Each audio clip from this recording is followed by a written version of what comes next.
황당한 처방전. 카메론 십. 나는 몇 년간 캘리포니아 워너브라더스 스튜디오의 송보부에서 일했다. 적성에 잘 맞는 업무여서 즐겁게 일했다.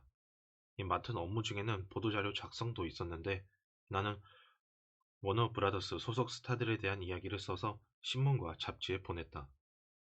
그러던 어느 날 갑자기 홍보부 과장으로 승진했다.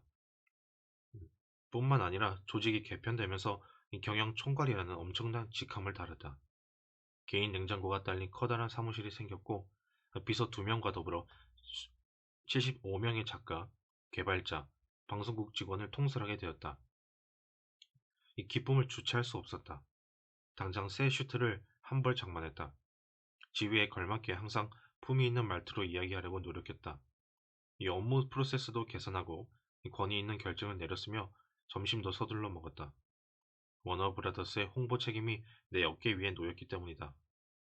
베티 데이비스, 올리비아 드 하빌랜드, 제임스 캐그니, 에드워드 로빈슨, 에롤 플린, 험프리 보가트, 앤 셰리든, 알렉스 스미스, 알란 헬과 같은 인기 연예인의 공적 활동은 물론 사생활까지 내 손안에 있었다. 그러다 보니 한 달도 되지 않아 위궤양 증상이 왔다. 어쩌면 암에 걸렸을지도 몰랐다. 당시는 전쟁 중이라 나는 영화 홍보인 연합 전쟁위원회 회장을 맡고 있었다. 처음에는 모임에서 친구들을 만나는 것이 좋았다. 하지만 점점 그 자리가 부담스러워졌고 어느 날은 모임을 마친 후 알아 눕기도 했다. 집으로 가는 도중 차를 세우고 한참 동안 마음을 가라앉힌 다음에야 다시 출발한 적도 있었다. 해야 할 일은 많은데 시간은 부족했다. 어느 것 하나 중요하지 않은 일이 없었고 그 일들을 다 감당하기에는 내 능력이 보잘것없었다. 이때가 내 인생에서 가장 아팠던 시기였다. 나는 늘 신경이 곤두서 있었다. 몸이 축나는 게 느껴졌고 잠도 제대로 못 잤다. 이렇듯 고통스러운 날들이 이어졌고 견디다 못해 유명하다던 내과 전문의를 찾아갔다. 이 광고 담당자가 추천해준 의사였다.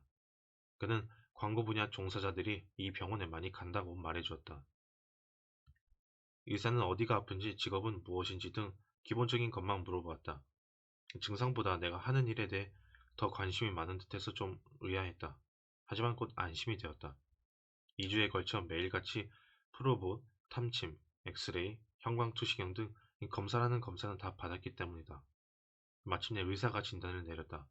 그는 내게 담배를 권한 뒤 몸을 뒤로 기대면서 입을 열었다. 온갖 검사를 철저히 해봤습니다. 모두 필요한 과정이었지요. 하지만 저는 당신을 처음 보자마자 당신에게 위궤양이 없다는 걸 알았습니다. 물론 당신 같은 일을 하는 분들은 확실한 증거를 보여주지 않으면 믿으려들지 않는다는 사실도 알고 있죠. 자, 이제 결과를 보여드릴게요. 그는 여러 장의 결과지와 엑스레이 사진을 보여주며 내게 위궤양이 없다는 사실을 설명해 주었다. 자, 돈은 많이 쓰셨지만 그만한 가치는 있으리라 봐요. 이제 처방을 드리죠. 잠시 후 그의 입에서 나온 말이 이것이다. 걱정하지 마세요. 이 황당한 처방이란 느낀 내가 말소리를 자르려는 순간 그는 나를 제지하고 말을 이어갔다. 당장 처방을 따를 수 없다는 것도 알아요. 도움을 드리죠. 약을 좀 드릴 거예요. 부작용이 없으니 드시고 싶은 만큼 드셔도 됩니다. 다 드시면 더 드릴 수도 있어요. 긴장을 푸는 데는 도움이 될 겁니다. 하지만 잊지 마세요. 당신에게는 이 약이 필요하지 않습니다. 그저 걱정만 하지 않으면 됩니다. 만약 다시 걱정스러운 마음이 들기 시작한다면 저를 찾아오세요. 제가 엄청난 요금을 청구할게요. 어때요? 마음에 드시나요? 이 처방의 효과가 금세 나타나 그 자리에서 곧바로 걱정을 멈췄으면 얼마나 좋았을까. 물론 그러지 못했으니 하는 말이다. 나는 몇 주 동안 약을 먹었다. 걱정이 시작되는구나 싶을 때마다 약을 복용했는데 효과가 있었다. 기분이 금세 나아지는 것을 느꼈다. 하지만 약을 먹고 있는 날이 스스로 바보 같다는 생각이 들었다. 나는 몸집이 크다. 키는 에이브라임 링컨 정도 되고 몸무게는 90kg이 넘는다. 이런 거구가 긴장을 풀겠다며 이 조그만 약을 먹고 있다. 마치 히스테리를 부리는 여성처럼 행동한 것이다. 이 친구들이 왜 약을 먹느냐고 물을 때마다 창피해서 사실대로 이야기할 수 없었다. 나 자신이 점점 부끄러워졌다. 나는 혼잣말을 했다. 이것 봐. 너는 정말 바보처럼 굴고 있잖아. 너는 네가 하는 일을 쓸데없이 진지하게 받아들이고 있잖아. 이 베티 데이비스, 이 제임스 캐그니, 에드워드 로빈스는 네가 홍보를 맡기 전에도 세계적인 스타들이었어. 네가 지금 그만둔다 해도 이 워너 브라더스와 거기에 속한 스타들은 아무런 문제도 없이 잘 나갈 거야. 아이젠하워, 마실 장군, 메가더, 이 지미 두리틀, 킹 제독을 봐. 이 참혹한 전쟁을 치르면서도 이 약 같은 건 이미 넣지 않았잖아. 고작 영화 홍보인연합 전쟁위원회에서 회장 노릇을 하느라 이 속이 캔자스 동풀처럼 뒤집혀서는 그 조그만 약을 먹어야 한다고. 그때부터 나는 복용 횟수를 줄였고 약 없이도 잘 지낼 수 있을 것 같은 것에 대한 자부심을 가졌다. 얼마 후 나는 약을 하수구에 던져버렸다. 그런 다음 매일 저녁 일정한 시간에 귀가해서 식사 전까지 잠깐 잠을 자며 피로를 풀었다. 이렇게 내 생활은 차츰 정상으로 돌아왔다. 다시는 병원을 찾지 않았다.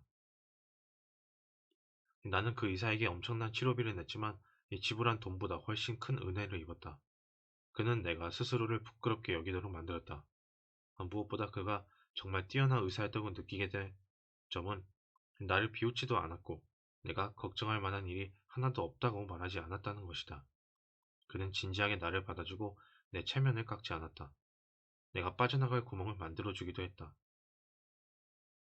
무엇보다 그는 내가 이제야 깨달은 사실을 이미 알고 있었다. 그 바보 같은 약이 치료에 도움이 되지 않으며 마음가짐을 바꿔야만 치료가 된다는 사실 말이다. 이 걱정이 많아서 약을 먹고 있는 사람이라면 약보다는 오히려 이 책의 칠부를 읽고 마음을 편히 갖는 편이 효과가 더 클 것이다.